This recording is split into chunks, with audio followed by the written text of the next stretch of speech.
Hi,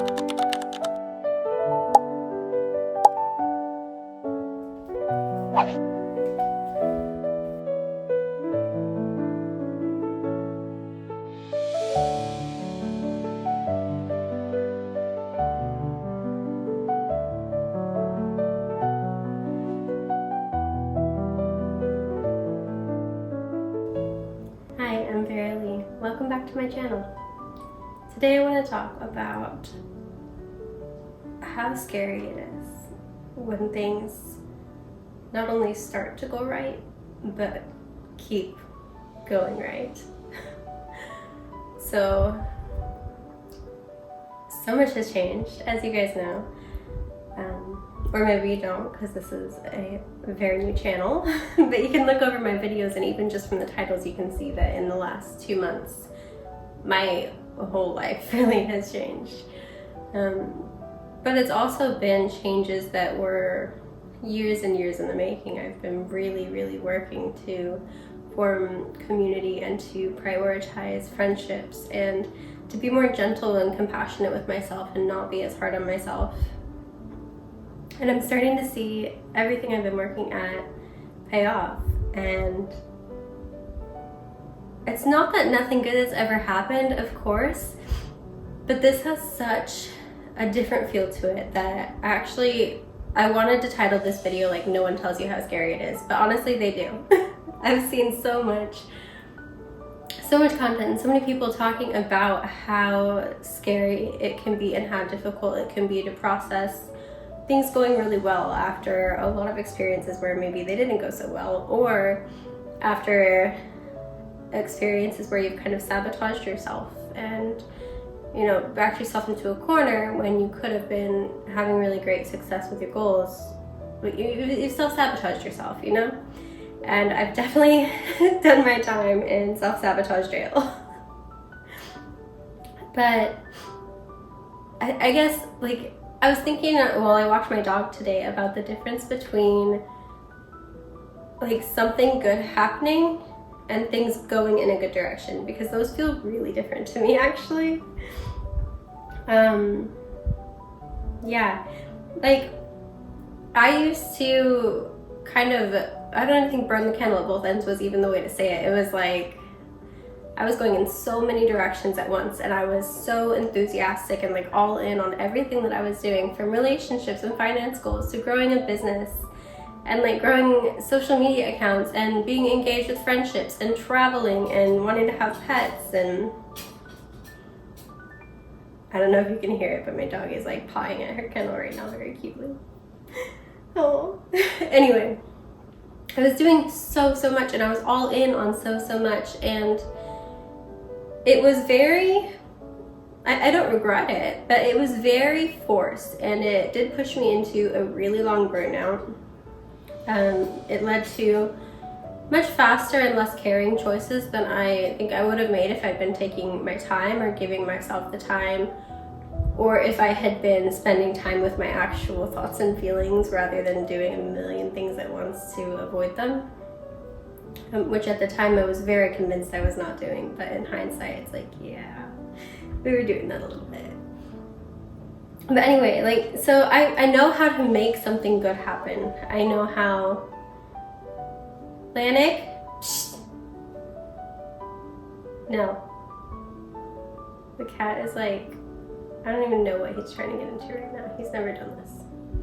Anyway, I know how to make something good happen. I can be disciplined, and I can work toward a goal, and I'm stubborn, and I'm persistent, and I'm resilient, and I know how to make good things happen for me, and I know how to accommodate things that I want in order to have everything at once. I'm really good at finding creative solutions that allow me to have exactly what I want while staying within whatever parameters I really need to. And that sounds so abstract, so let me bring it down to earth a little bit.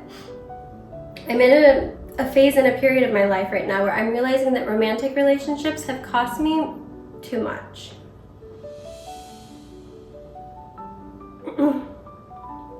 Let me say that again. Excuse me. With feeling. I'm at a point in my life where I'm realizing that romantic relationships have cost me too much. I don't remember a time when my life didn't revolve around men and romance. I mean, I have very, very early memories, I guess, but I literally met the first guy who I was ever like with. I knew him in grade school. At 11, I was like enamored, had a crush on him. At 14, we started dating. At 18, we got married. I'm divorced, by the way. And so it's like from 11 years old, I was so committed to and all wrapped up in this one guy. And every choice that I made from 11 until my divorce in my early 20s was about him and the life that I wanted to build with him. Excuse me. I probably am not going to edit out all of my coughing in this video because I have cystic fibrosis. It's a lung disease, and it's summer and heat makes me cough. So if you hear me coughing, you see me coughing, just know that's why. I'm not ill in the moment, but I do have a chronic lung disease. Anyway, back to my point. Ever since I was 11 years old, all of my choices, like what college I went to, what degree program I did, what town I decided to live in, it was all about prioritizing my partner and being a good partner to them. And yeah, there were things that I wanted that I just didn't get to do, and it really influenced the way that, maybe influence isn't the word, it really impacted the community that I grew into. And I'm realizing now, as I approach 30 this year, that community is worth so much more to me. It is so much more important to me than just that one single romantic person. And I also think that there's a lot of stuff that I've been working through in my past, and like with childhood trauma and just with the belief system and the structure and the society that I've been raised in. There's a lot that I've been working through and unpacking in therapy for decades now, and also just in my personal goals and whatnot, that once I've gotten to this point now where I've really actually unpacked it and I've found such a deep level of love and trust and respect for myself, having, I don't know, repeating some of those old patterns and behaviors that I have in relationships, or that I've kind of like defaulted to in relationships, whether I mean to or not. I'm starting to see, first of all, what I lost, like what those cost me, the close friendships I could have had, the beliefs I had about myself, and like even just how much I honored my own self as a person. Plans I was willing to make or things I didn't do because I didn't want him to be sitting alone without me, or worried or feeling jealous or whatever. I really put managing my partner's needs and emotions before being present with my own needs, emotions, desires, dreams, all of it. So yeah, that's a pretty big thing. I think we're gonna do like a Decentering Men series and just kind of talk about what that's looked like in my life. And I don't mean it from like a hateful, spiteful way. There definitely is a time for like petty tea about it, for sure, because yeah. But that's not my intention. That's not the goal or the purpose of Decentering Men. At least in my eyes, that's not the point. And it doesn't mean like, oh, men are garbage. It's just the fact that my life has literally revolved around them, and they have been more important and a higher priority, and they've been automatically built in and systematized into the way that I think and the things that I notice and the things that I do or don't do. Well, I have to actively learn to consider myself and to make choices with my community in mind and with my friends in mind. And so for me right now, Decentering Men is just really looking at and then shifting the habits and the choices and the patterns I have that have put men before life, essentially, because it has basically looked like me completely shutting down and becoming entirely about somebody else and this world I have in my head about what they want, what they need, and who I am and what my duties are to it. And it's such a small, tiny little world. So yeah. Anyway, I used to feel like I could like have my business and be, create my financial security and stability while also traveling and while growing wonderful friendships and community. And I could still have that super devoted relationship I wanted with a partner. And I'm not saying I don't think that's all possible, but I do think that at this phase in my life, with how habitually and instinctively centered men are, I cannot have it all. Like, that is not, it's just not compatible. You cannot nurture your community in your life and take care of your own self if you have a thing where you are automatically centering somebody else's needs and desires and comfort before your own. Because even if you're aware of it, and even if you're working at it, at least for me, even if I'm aware of it, even if I'm working at it, and I'm consciously making better choices, and I am, you know, getting systems and support, having professional help, and telling my friends, and like getting accountability, I've done all of that, but it still is just, it's kind of like decision fatigue. Like, it's so much of my programming that every single thing I do is a decision. And every time I'm in a position where I have to make that decision, you know, it wears me down a little more. It wears me down to make the right choice, and it wears me down a little bit more to like think through it and to break down that system. And it's not just partners that are causing that thought process. It's everywhere. It's every time you leave the house as a woman. It's before you leave the house as a woman. It's just, it's so ingrained into every aspect of our lives. And I'm just realizing that I am a human with limitations, and I have made good things happen and had it all by trying and working so incredibly hard. And I'm at a point now where I've seen where that road goes. I know how hard and how exhausting it is, and I also haven't liked the results that it has had for me over the long term. I've had good things happen, but I haven't gone in a good direction. It's different. So, versus now, you know, these last few months, I've really, and the last year, I've really focused on developing my friendships and being present in my community and spending time, like actually making sure that my time and my money and my energy are going into the things that I say that I'm valuing, and not sitting there saying from my couch, waiting for my boyfriend to get home, that I value female friendships and I value community and all of that, and then not going to anything because I'm too tired or whatever it is. I think I've made a lot of excuses in the past, and a relationship has just been like that thing that I've clung to instead of going out there and living my life. So yeah, I don't know, but the way that it feels now, this time, this motion that my life seems to be going in, if that makes sense, is I feel it. I feel it like it feels light. I feel like, this is so cheesy, but I feel like my heart is literally open, and it's terrifying. Like, there's a lump in my throat and I could cry right now, and just like randomly it hits me all the time. It's just like, I almost feel like I'm like floating or flying sometimes, except that I can feel my feet firmly on the ground, and I am surrounded by love and warmth that has been there for months and for over a year and for years.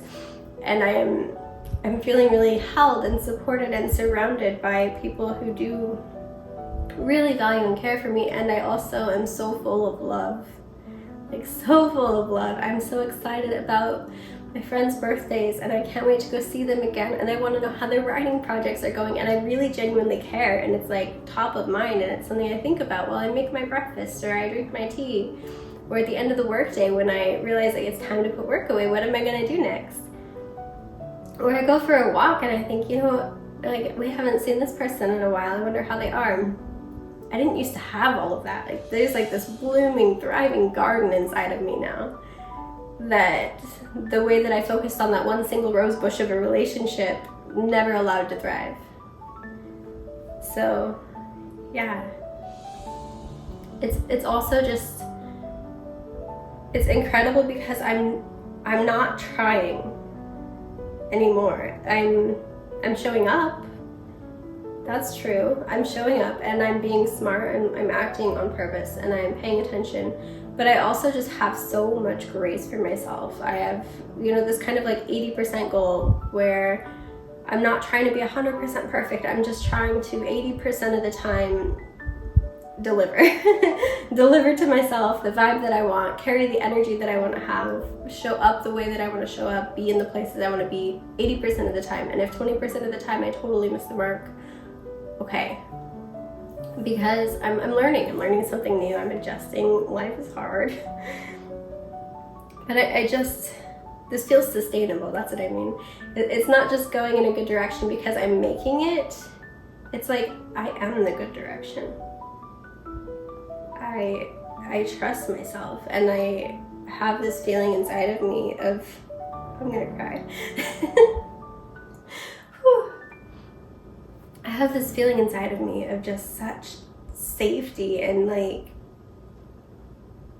I can't even, like, it feels like I have like an angel, but I am the angel in a way, if that makes sense. Like, there's just always someone like right here holding on to me, and no matter if it all disappeared tomorrow, I would still be here for myself, and I wouldn't think like, wow, you screwed that up. I would think, okay, wow, that's really heavy. And we're gonna get through this. And I don't feel afraid of not being able to do anything, or of being alone. Hello, that's mine. This is Lanik, by the way. I don't know if you guys have met him. Hi. So, yeah, the good that is happening is kind of just the result of me being, and it sounds cheesy, but it's true, of me being really true to myself. And of me being honest with myself about my capacity, about my limits, about my interests, about my desires, and having grace and forgiving myself, and like holding myself in kind of gentle understanding when what I want, or a choice I make, or the limits that I am recognizing and realizing I have, just like lovingly holding myself in that realization instead of trying to push and plow through it. I have this like pause now, really naturally, where I'm just like, whoa, hey, like that's actually something. Like, if I heard my friends say that, I would want to be like, hey, like, actually, I just want you to know, like, that thing that you are holding right now, that's big. Give yourself some credit. And yeah, we can go into comfort mode, or fix it mode, or distraction mode, or whatever we need, but first, can we just hold a second of space to just acknowledge, like, wow, that's a heavy thing you're carrying. I'm proud of you. I'm here for you. I have that for myself, and it's just created these systems in my life where, like, my morning routine is not forced. What I do for work is not forced. The way that I am growing and building my business, it's not forced. It's really done from an authentic place and a place of trust. And when I do feel lost and I sit there and I'm like, I don't know what to do right now because it's 6 p.m. and usually in my life I've had another person, or it's 8 p.m. and I want to watch TV, or it's 11 p.m. and I can't sleep and chocolate cereal sounds really good. In each of these instances now, instead of diving into some sort of self-sabotaging behavior, or like flooding myself with distraction to get away from it, or making some really huge crazy decision, which then has this like ripple domino effect of giving me something to feel like kind of insecure about. Like, I've started a new thing, I've probably done it in a really public way, and now I might change my mind, and like blah blah blah. All of that was really distracting from like the business that I was trying to build in the past, or having an existential crisis and being in a self-sabotage mode where I'm really isolating is obviously devastating to my community relationships and involvement. And just the way that I'm functioning now, where I give myself space and time, and where I let what I am doing be enough, having that kind of naturally remove the self-sabotaging behaviors has just allowed me to continue to move forward and to grow naturally at my own pace while not really trying. I make vision boards, and I make goals, and I have like set things that I'm working on in my life, and I do revisit them intentionally, like every quarter, every month. I have workbooks that I like. So I'm still trying, but once I've put that down on paper, and once I know what I'm working toward, I'm not sitting and just planning and planning and planning and planning and trying and trying and trying. I'm just like, okay, what attitude and behavior, like who do I need to be to make this happen? And then I just be that person. And I don't know if any of this is coming out right, but I guess I just felt really inspired to get on and to talk about this difference between one thing, like a good thing happening, and things going in a good direction. And I think the biggest thing I want to get across is that it's been hard and scary to trust myself with this good direction that things are going, and it has felt terrifying at times and overwhelming in the most like happy, joyful, loving kind of way. Oh, I'm just to feel it and to know like so deeply in myself, to know that this is real and it's lasting and it's not going to go anywhere. The type of scary that it feels isn't like when a big thing happened and I was terrified of losing it, or I was afraid I couldn't keep up with it, or I didn't know what people would say. It doesn't feel like that. It doesn't feel like I'm clinging to it and I'm like grasping at straws and I would do anything to keep it. And I guess that's the big difference, is like when things are going in a good direction, it's because I am being good for me and I feel good about who I am and what I'm doing. And even more important, I feel good about how I'm doing it. And I'm really tending to myself and I'm not leaving me out of the equation or giving myself these set standards I have to meet in order to be worth considering. Versus when I just made something big happen, it was about discipline and determination and just like grit your teeth and get it done, anything to make it happen. I think that I still believe there's a place for that. I think competition and like just having that really like, I don't know, domineering, commanding energy, I think there is probably a time and a place for it for everybody. I'm still kind of processing how I feel about that, but I do like the thought of like channeling that kind of energy into intentional challenges and then having this overall like awareness and grace and patience and just like deep honesty with myself be like the overarching theme. And I think before it used to be the other way for me. It was like everything, the big circle was like work, hustle, try, like commit, make it happen, believe it, whatever it takes. And then there was this teeny tiny little bubble of like, oh yeah, don't forget to consider yourself, give yourself some grace. So yeah, I guess that's all I have today. I do think we're probably going to start our Decentering Men series soon. I also am seeing pretty good growth in my audience, at least for the business that I'm opening, that I've just opened. And I do want to show you guys how I'm building it. I also am so close, finally, to being out of debt, and I'm really trying to get out of debt completely before my birthday in October. So we have a couple series coming up that I will be starting soon, and I'm really excited to share them with you. On that note, if there is one that you just heard there, or if you have any questions about anything I've said so far, please feel free to put it in the comments and let me know. I'm still creating, like, I sit down and record for you pretty close to the time that I publish. I'm not really doing like way in advance yet. And I don't have a full like content plan or anything like that. I do really like when things are cohesive and there's a good story and it's like pleasant to follow. But I'm also just kind of settling into what this all means, what this relationship is. And I'm really glad that you're here. And I don't want to build it without you. I really don't. I really don't. So please, if there's something interesting to you, if there's something you want to hear more about, if there's something you liked, if one of my ideas for series sounds really good, let me know so that I can kind of prioritize that. Because in truth, I could sit and make video diaries all by myself just fine. But I'm sharing these with you, and I want you to actually be able to be a part of it and be included and know that the things that interest you really do matter to me. So did I just talk fast the entire video again? Perhaps. Thank you for joining me. I'm Vera Lee, and I will see you next Wednesday.